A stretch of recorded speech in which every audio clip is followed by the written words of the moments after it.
National crush ഇല്ലാതെ എന്ത് pan India?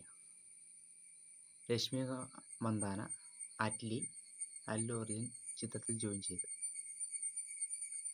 ആദ്യം പുഷ്പ 1 ഓക്കെ, 2 വന്ന് അങ്ങോട്ട് വെറുപ്പീര് തുടങ്ങിയിട്ടുണ്ടല്ലോ. ക്യൂട്ട്നെസ് ഒക്കെ വാരി അങ്ങ് വിതറുകയാണ്.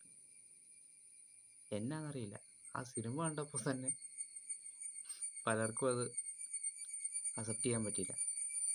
രശ്മി മന്ദാനയുടെ കാര്യം അവർ നല്ലൊരു നടിയൊക്കെയാണ്, പക്ഷേ ഈ ഓവർ ക്യൂട്ട്നെസ്, നടി എന്ന് പറഞ്ഞാൽ ഓവർ ക്യൂട്ട്നെസ് വാരി വിതറുന്നുണ്ടല്ലോ, അതത്ര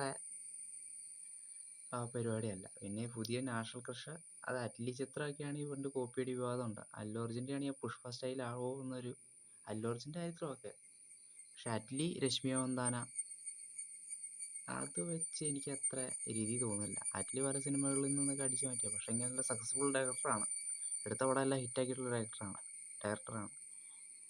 പക്ഷേ എന്നിരുന്നാലും അറ്റ്ലി ആയിരുന്നാലും രശ്മി മന്ദാനയായാലും നല്ലൊരു മാറ്റം വന്നാൽ ഇതൊരു പാൻ ഇന്ത്യൻ വേറെ ലെവലാവും. തീർച്ചയായിട്ടും നമുക്കത് പ്രതീക്ഷിക്കാം. വെയിറ്റ് ചെയ്യണം മൂവി.